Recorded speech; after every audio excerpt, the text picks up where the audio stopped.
चित्र बनेगा। अगला क्वेश्चन कौन सा होगा? 5वां नंबर का होगा, 6वां नंबर का होगा। 5 बता दो ना जी, क्या बात कर रहे हैं। इसका चित्र बनेगा, क्या कुछ कह रहा है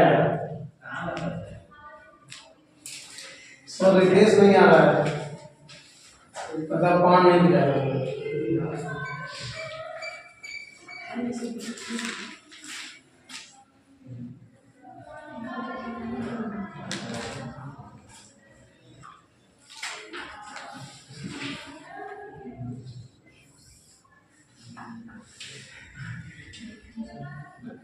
जितने लोग सब लोग ग्रुप में जुड़ जाए उससे फायदा ये होगा, बाद में से जो सूचना देंगे से स्कूल का जब आपको वाइवा जब होगा, जब पेपर होगा, उसमें फायदा मिलेगा। ठीक है, अभी तो आपकी इच्छा जानना है नहीं है, बाद में फोन करके बता करेंगे तो बताएंगे नहीं किसी, उससे अच्छा है ग्रुप में रहेंगे, सूचना देने मिलता रहेगा।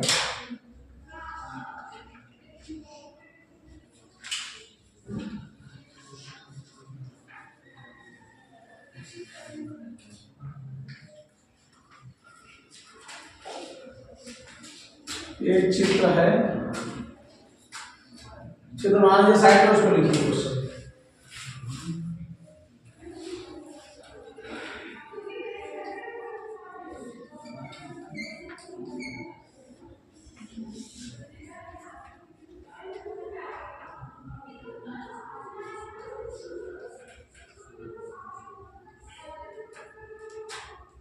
चित्र में प्रदर्शित प्रत्यावर्ती धारा परिपथ है।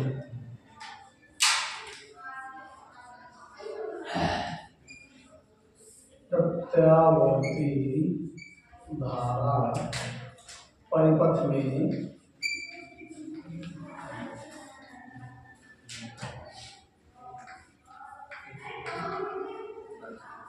प्रतिरोध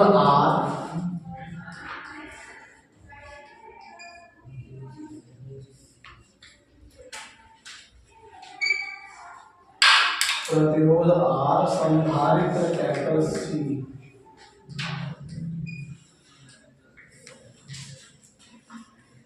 तथा कुंडली कैपिटल L के बीच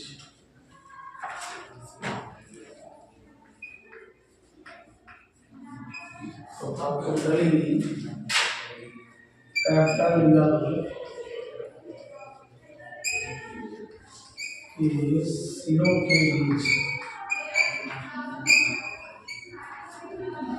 कुंडली कैपिटल L के सिरों के बीच उपलब्ध विभवांतर प्रदर्शित किए गए हैं। उपलब्ध विभवांतर प्रदर्शित किए गए हैं।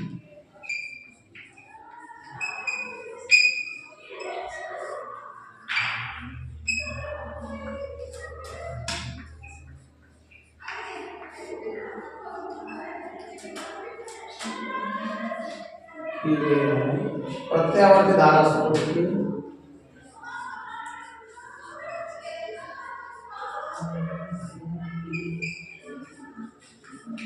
प्रत्यावर्ती धारा स्रोत की विद्युत वाहक बल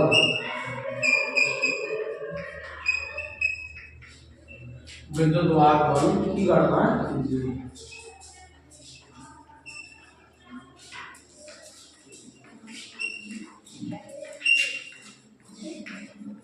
ये सवाल है।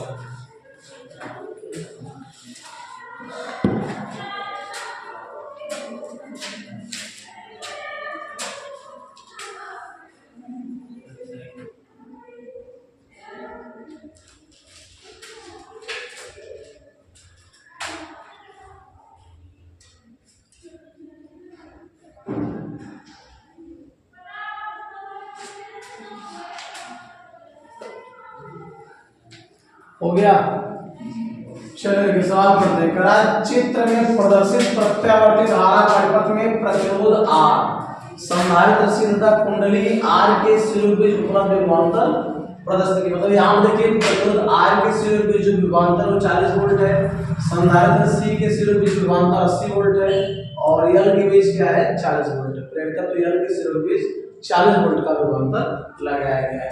ठीक है, पूछ रहा है प्रत्यावर्ती धारा स्रोत के विद्युत वाहक बल करना है। विद्युत वाहक बल मतलब इस पूरे परिपथ का प्रभावी विभवांतर पूछ रहा है। यहाँ पर देखिए कौन सा फलन बन रहा है LCR।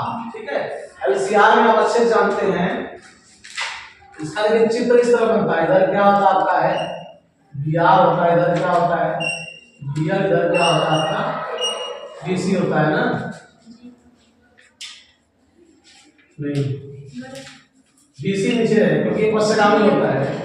ठीक है, इनका जो परिणामी निकालते हैं आप B होता है वो इस तरह से होता है और ये कितना हो जाता है VL माइनस BC। ठीक है, तो LCR का फॉर्मूला लिखेंगे, सॉल्यूशन में लिखेंगे। पहले क्या क्या दिया है देखते हैं। दिया है VR दिया। ठीक है, प्रतिरोध R के सिरे में विभाजन कितना है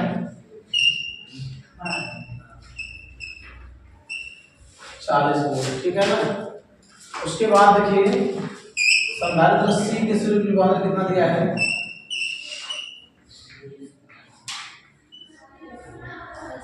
80 वोल्ट है। प्रेरकत्व L के सिरे के बीच कितना है 40 वोल्ट है। ठीक, तो LCR परिपथ में कितना विभवांतर होता है ये देखते हैं। हमको क्या करना है, बड़ा विभवांतर ये क्या है। अतः LCR परिपथ का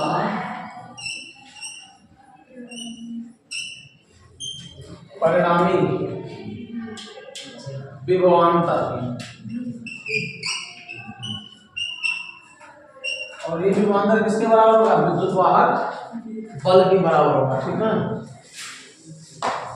कितना हो जाएगा सूत्र से लेके बताया गया आपको है G बराबर कड़ी में VR का square plus VL minus BC का होल स्क्वायर। ठीक, ये लिखवाया गया आपको है, लिख लेते हैं G बराबर कड़ी में VR कितना हमारे पास VR देखिए 40 वोल्ट है, 40 का स्क्वायर प्लस VL कितना है 40 वोल्ट है और BC कितना है 80।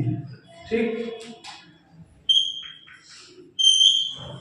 तो 40 का कितना हो जाएगा 1600, 40 में 80 निकालेंगे कितना हो जाएगा माइनस का 40,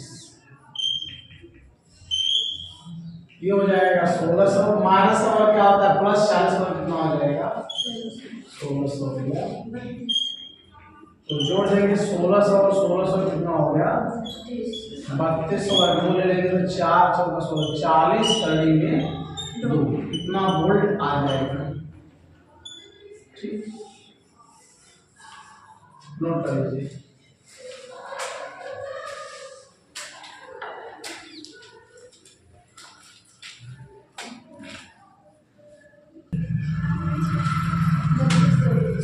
चलिए अगला सवाल देखिए, क्वेश्चन नंबर 7।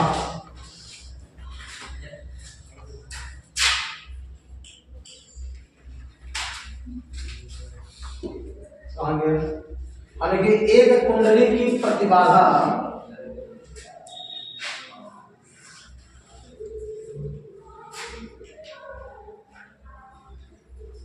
एक कुंडली की प्रतिबाधा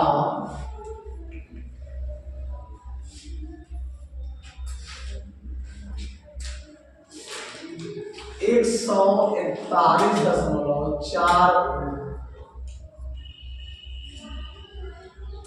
तथा प्रतिरोध 100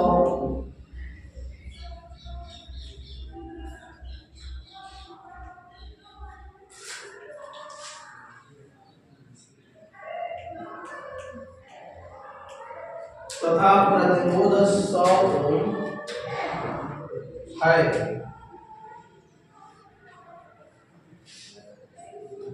कुंडली की प्रेरण प्रतिघात कितनी है? कुंडली की प्रेरण प्रतिघात कितनी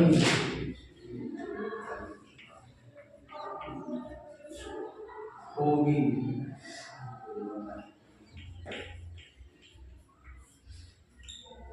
नोट करिए।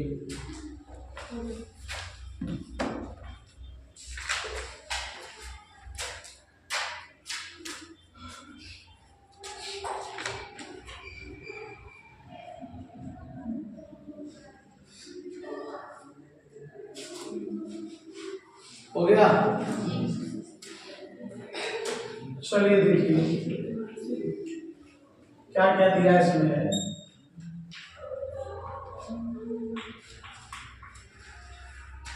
कुंडली की जो प्रतिबाधा है तो कितना है? 141.4 और प्रतिरोध कितना दिया है? R दिया है 100। उसके बाद क्या पूछ रहा है? कुंडली की प्रेरण प्रतिघात मतलब क्या पूछ रहा है? एक्सएल पूछ रहा है। एक्सएल बराबर ओमेगा एल होता है। चलिए देखते हैं प्रतिबाधा सूत्र लगाइए परिपथ की प्रतिबाधा वाला। चूंकि जेड बराबर कितना होता है करंट में, क्या सूत्र होता है इसका? ये एल आर परिपथ है, होता है XL square plus R square, ये होता है ना। ठीक, एल आर परिपथ के लिए ऐसा होता है। ठीक, बात मान करो, आज सुनाई दे रहा है। प्रतिरोध है और क्या है? प्रतिबाधा है। इसमें क्या प्रेरकत्व है? प्रतिघात मतलब क्या एक्सएल हो गया तो एल आर हो गया। ठीक है, एल आर परिपथ में क्या होता है? ये सूत्र होता है प्रतिबाधा जेड बराबर बड़े XL square plus R square. बात लेते हैं यहां पर और दिस इंप्लाइज जेड की वैल्यू कितनी हमारे पास है? 141.4 हो गया। और यह कितना हो गया? एक्सएल तो ज्ञात ही करना हम लोग को है। आर कितना है? 100 का स्क्वायर। ठीक है, इसको हम लोग क्या लिख सकते हैं? एक बार ध्यान देखिए, कड़ी 2 का मान कितना होता है? 1.414 होता है। ठीक है ना? अब नहीं, अगर मैं इसमें 100 से भाग कर दूंगा, इसमें इधर भी 100 से भाग, कितना हो जाएगा? बोलिए, दशमलव और से मिल जाएगा ना, इसमें गुणा कर दीजिए जो भी इसमें है हमारे पास। कड़ी 2 बराबर कड़ी 2 में क्या करेंगे? 100 से गुणा कर देंगे, कितना हो जाएगा? 141.4 हो जाएगा। इसका मतलब मुझे कितना लिखना है? कड़ी में 2 गुणे 100। ठीक है, देखिए अब डायरेक्टली वर्ग करेंगे तो भी आएगा, थोड़ा गुणा भाग क्या आ जाएगा? लंबा हो जाएगा। तो लंबा समझने के लिए आपको कड़ी 2 का मान पता, इसलिए मैं क्या कर रहा हूँ? उसके जगह डायरेक्ट मैं यूज कर रहा हूँ कड़ी में 2 गुणे 100। ठीक, इसकी जगह पर ये। ठीक है ना? अब देखिए यहाँ क्या हो गया, इसको ऐसे लिख देते हैं।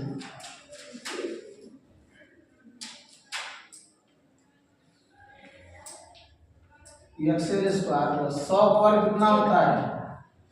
10,000। दोनों बच्चों का फिर से वर्ग कर दीजिए। ठीक,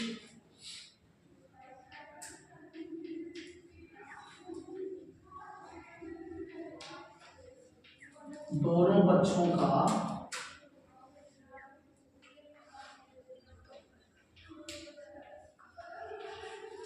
वर्ग कर दो, कितना हो जाएगा? यहाँ पर 2 और 100 का कितना हो जाएगा? 10,000। ठीक है, बराबर यहाँ कड़ी हट जाएगी, एक्सएल स्क्वायर प्लस क्या हो जाएगा? 10,000 हो गया। यहाँ कितना हो गया? 20,000। इस 10,000 निकाल देना है। ठीक, 75 कर लेते हैं। इसको इधर ले आएंगे माइनस का 10,000 बराबर क्या हो गया? एक्सेल स्क्वायर इसका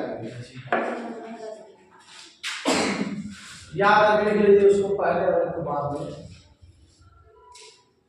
एक्सेल स्क्वायर बराबर आप लिख सकते हैं 2000 में से 10,000 गया कितना हो जाएगा, मतलब 20,000 में 10,000 में 10,000 बचा, फिर से वर्गमूल ले लेंगे या इसको लिख सकते हैं 100 का स्क्वायर। ठीक, दिस इंप्लाइज एक्सेल और कितना हो गया 100। प्रेरण और प्रतिघात कितना आ गया 100। नोट कर लीजिए, समझ में आया नहीं, दूसरा किसी को बोलिए। ठीक है, नोट कर लीजिए।